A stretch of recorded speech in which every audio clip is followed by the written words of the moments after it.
Habari za wakati huu ndugu mpenzi mtazamaji na mfuatiliaji wa chaneli hii. Leo Aprili 23 mwaka 2026 ni siku muhimu sana katika historia ya kisiasa ya nchini Tanzania. Mwenyekiti wa tume ya uchunguzi ya kuchunguza matukio ya uvunjifu wa amani wakati na baada ya uchaguzi mkuu wa Oktoba 29 mwaka 2025, Jaji Mkuu mstaafu Mohamed Chande Othmani amewasilisha ripoti yake rasmi mbele ya Rais Dr. Samia Suluhu Hassan Ikulu Dar es Salaam. Kauli kuu kutoka kwa Jaji Chande ilikuwa baadhi ya wanasiasa na wanaharakati walitumia changamoto za wananchi zilizotokana na vyanzo mbalimbali kama fursa ya kuwashawishi wananchi kushiriki ghasia hizo kwa kutumia kauli mbiu na matamko mbalimbali. Mfano wa kauli hizo ni no reforms, no election, Oktoba tunatiki, Samia must go. Jambo lingine na tunahakikisha nchi haisimami mpaka serikali iondoke. Serikali hii imepoteza uhalali wa kuongoza nchi. Tume ilianzishwa Novemba mwaka 2025 na ilipewa muda wa awali wa siku 90 ikiongezewa mara mbili, siku 42 na siku 21 za mwisho ili kukamilisha uchambuzi wa ushahidi mkubwa. Ripoti hiyo iliwasilishwa leo, inahitimisha kazi ya miezi 6.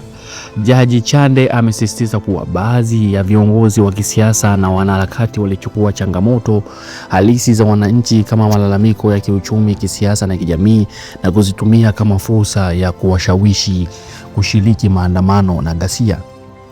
Walitumia kauli mbiu zenye nguvu ili kueneza hisia za hasira na kutaka mabadiliko ya haraka. Mfano maalum uliotajwa ni no reforms, no election, kauli iliyotumiwa na mwenyekiti wa Chadema Tundu Lissu pamoja na wafuasi wa Chadema wakati wa kampeni kabla ya uchaguzi.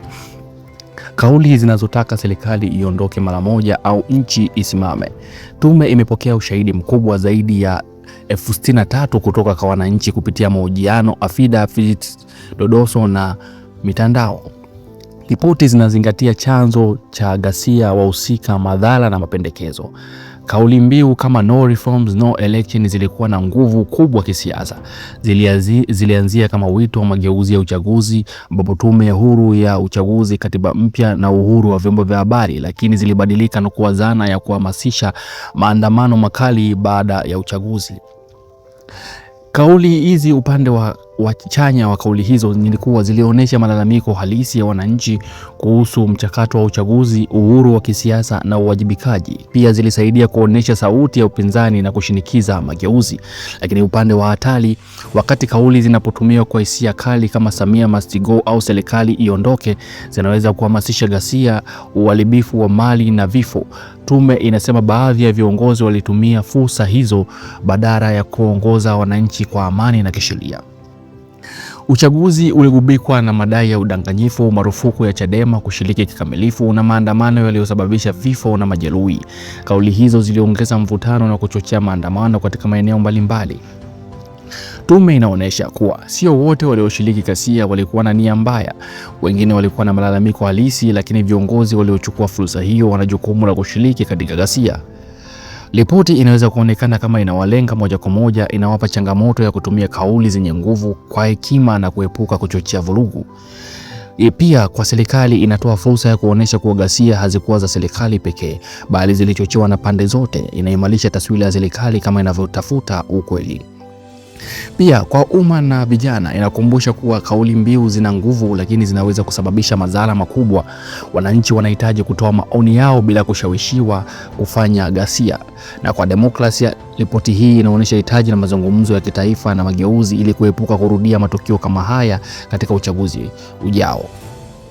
Maoni kuhusiana na hili.